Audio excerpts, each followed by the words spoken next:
Ballarat is an iconic regional city, boasting a range of lifestyle, tourism and sporting facilities. The Ballarat Turf Club boasts one of country Victoria's premier racetracks, hosting on average 27 race meetings in any race season, the most conducted on any grass circuit in regional Victoria. With such a heavy and gruelling race schedule, the track needs to be rejuvenated. And so talks began in 2012 to undertake a returfing project on the main track. A date has been set, and the reconstruction project will commence in late 2013. During numerous discussions and meetings, it's also apparent that the main straight needs upgrading, removing the dip at the 400-metre mark through to the finishing post. And so an overall project including the upgrade will be instigated with an estimated investment of over $1.5 million.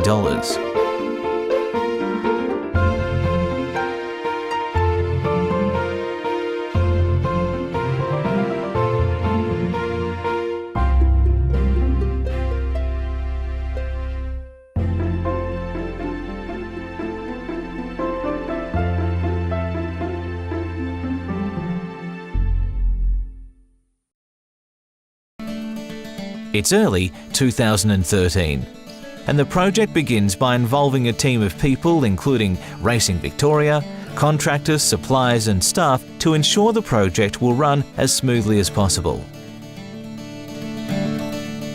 With project managers and turf suppliers chosen, the initial stages will see the turf being sown and prepared nearly 200 kilometres away.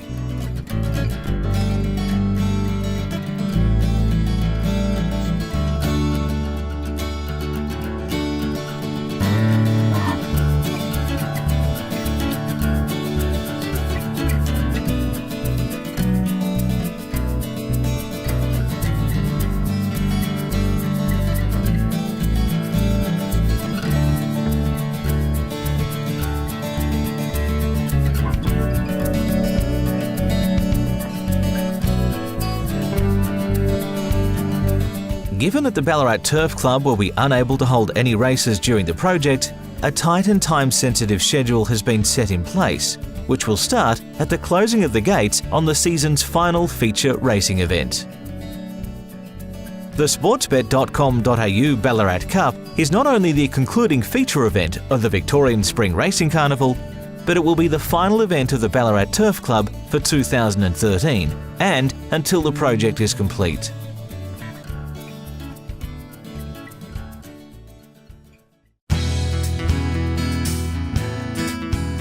Although initially it was planned that the existing turf would be sprayed and destroyed before removal, a number of elements have forced time constraints, and the decision has been made to start taking up the grass by mechanical means immediately.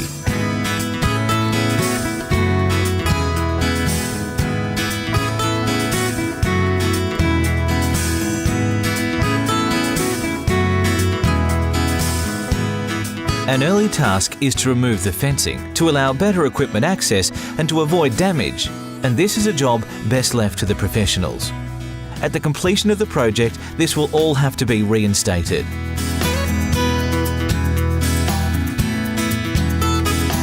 To move the project along even faster, the earth-moving equipment has also arrived and work has commenced on the dip removal project, making the track a very busy construction zone.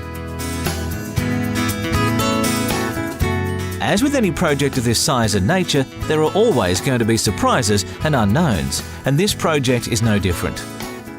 From the discovery of underground cabling to the removal of the original drainage pipes, it all adds to the time and cost.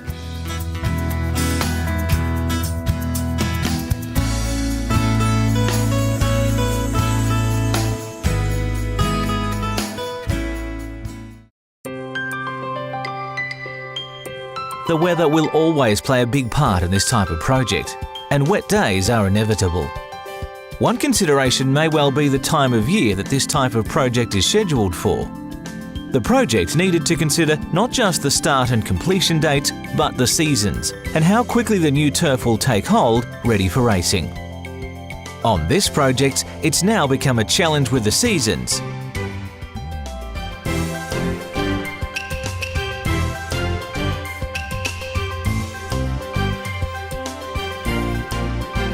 The majority of earthworks are almost complete, and work has commenced prepping the soil on some areas of the track ready for the turf to be laid. This involves applying a starter fertiliser, usually high in phosphate, and a generous layer of pelleted manure.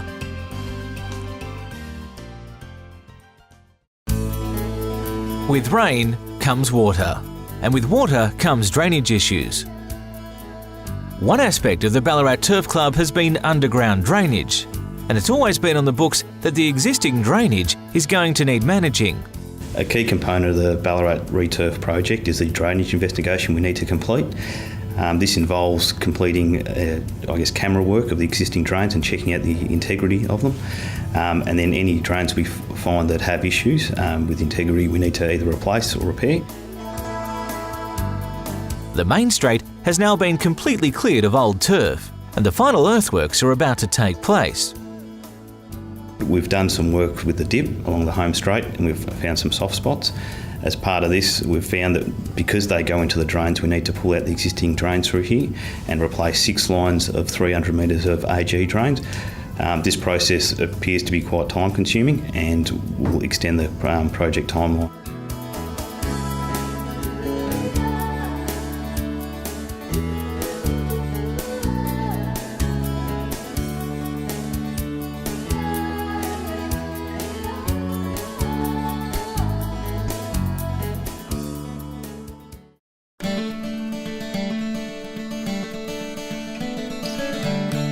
The new turf is finally being laid. It's going to be a time-consuming job, and there's no other way to do it than with sheer manpower. New turf really needs to be laid in a specific pattern, and so the team are quickly shown what to do, and then it's a matter of getting on with the job. The key to turf laying is, like I said, you can't overlap. I don't want to see this sort of thing here, where it's like that. That's an overlap there.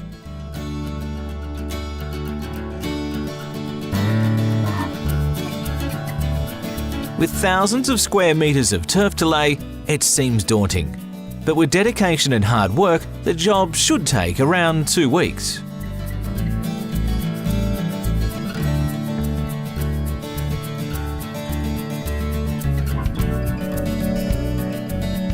With new turf, the first challenge is keeping it alive and getting it to grow.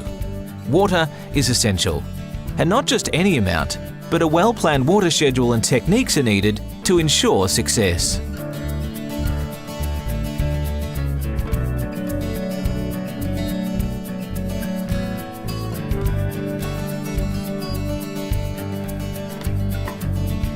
After a week of sweltering temperatures, the worksite has been turned into a dust bowl. The final earthworks to level the dip on the main straight are taking place, and turf laying has had to be suspended, as laying turf in hot weather increases the risk that the turf won't take.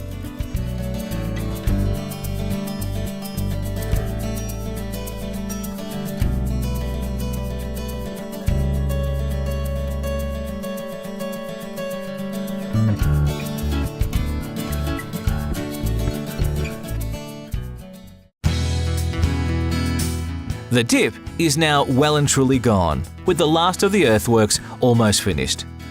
This has excited club management, as the track will never be the same again. Continued monitoring of the turf, soil moisture content and overall conditions will contribute to the overall success of the project. This is where technology plays a major part, as the track sees the installation of new accurate monitoring equipment. This morning we've just installed an EnviroPro sensor, which is 9 metres from the running rail, measures soil moisture at 4 different depths down the sensor, and we have trenched a line to try and keep the cable from the sensor as low as possible to avoid damage from machinery and from the horses as they use the track. So we will be hardwiring that sensor into this unit, which is a Plexus field station. Plexus is a NextG enabled smartphone friendly wireless soil moisture system that's developed in Australia, which sends data every 10 minutes to a website which can be viewed on a phone or a PC or a smartphone.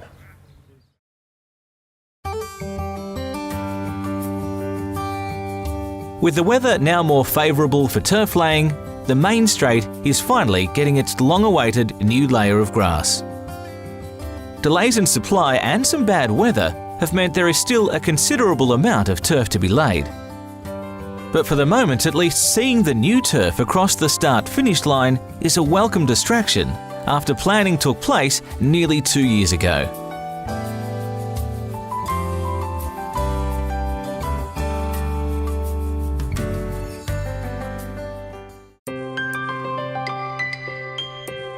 The turf has now been successfully growing for 5 weeks, and it's just had its first cut. Ground staff monitor for any weeds. It's a big job as it all has to be done by hand. With the dip now removed and the turf becoming established, conversations start about a trial date.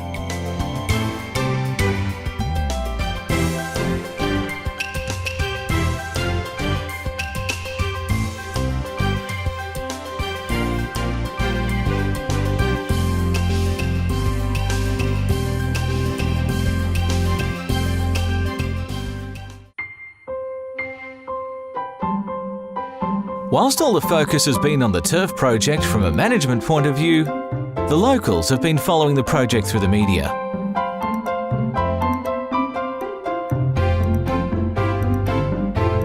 The business still has to be maintained. Without race meets and still with wages to pay and jobs to maintain, the important role of functions and events continues, albeit a little quieter than normal.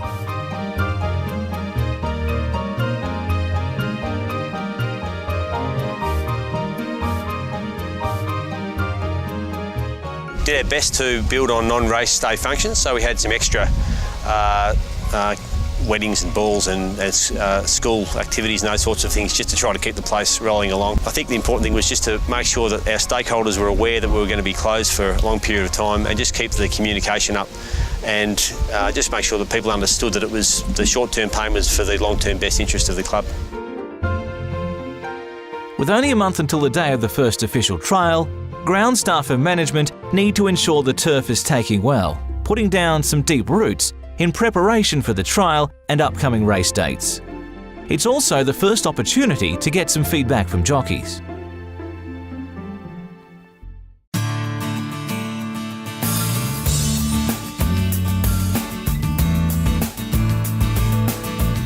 It's the day of the first official trial. There's lots of interest from many parties, including riders, trainers, management and the media, and of course ground staff have got their fingers crossed.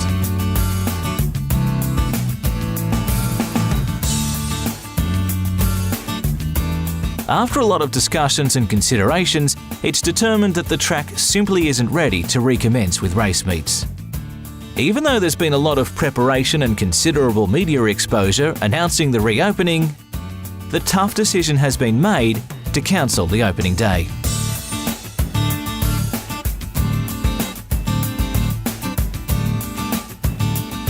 Actually on race day we found the track was compacted, so it was very disappointing that we weren't aware of the level of the compaction prior to race day. So we had a race day scheduled on race day morning. We got some rain and the track just didn't drain like it needed to. So we had to consult with Racing Victoria and the agronomy experts who were helping us, and we just came to the understanding that we weren't going to get the compaction sorted before the spring, so we made the decision to delay the return to racing by a further 6 months. Following the decision to reschedule the opening race day, it's simply now a matter of allowing the track to settle.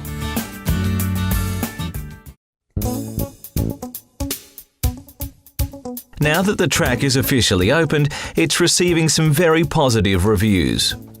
Since the upgrade of the Ballarat track, it's just been fantastic. We've got a beautiful surface which seems to be holding together really well, whether we have a lot of rain or no rain in the previous months. We've got nice camber on the corner and no dip in the straight, which is just really smooth. You can make a run around the corner, off the fence or on the fence. It doesn't seem to matter. It's really unbiased, and without the dip in the straight, it's nice and even. So it's fantastic racing, and it's really been a big improvement. This project has been years in the planning and taken longer than expected to complete. So what has been learned from this project? Turf Club Course Proper was quite a unique project from the point of view that we had to change the scope of work significantly prior to the commencement of works. This involved removing the dip, which was a significant civil work which was never allowed for. To do this, we had a very short time frame, just a couple of weeks to try and define a detailed scope and get the work started. I guess as part of that, we didn't take into account the timing of the end of the project and trying to achieve the key milestone dates. Although we got pretty close to those dates, it did put a lot of strain on the project, and it created, some difficulties towards the end with other delays we had with wet weather and even weather that was too warm, which stopped us from laying turf. With the change in the scope, we never actually changed the program for the return to racing at Ballarat. And in hindsight, this is one of our biggest learnings out of this project is that we just have to give ourselves enough time for tracks to settle down and consolidate, and then come back on them at the right time of the year. We had planned to race on this track through the winter in its first year. This was just totally the wrong way to go, and in future, from Racing Victoria's point of view, we'd be planning our projects to return to use, in the spring or the early summer. There are components of this project that have provided valuable learning experiences that should be passed on to all future projects. These include project planning needs to ensure the entire scope of the project is locked in very early in the planning phase. Timing for awarding contracts, such as turf supply, need to be locked in well in advance. This project had exactly 12 months and this was too tight. Longer-term planning could also lend itself to consider options such as seeding instead of solid turfing in some situations, making considerable savings without necessarily extending project schedules. All the planning in the world can't account for the extremes of weather. However, contingencies should be built in where projects may encounter mid-summer or mid-winter timeframes. Carefully plan the timing of returning to racing. This project had been planned to return to use in late autumn. This was less than ideal due to the track not having enough consolidation time. Additionally, with careful planning, the recovery of the track after trials use would have been minimal. It's now a planning requirement that all similar type projects have track use scheduled to resume in late spring or summer periods.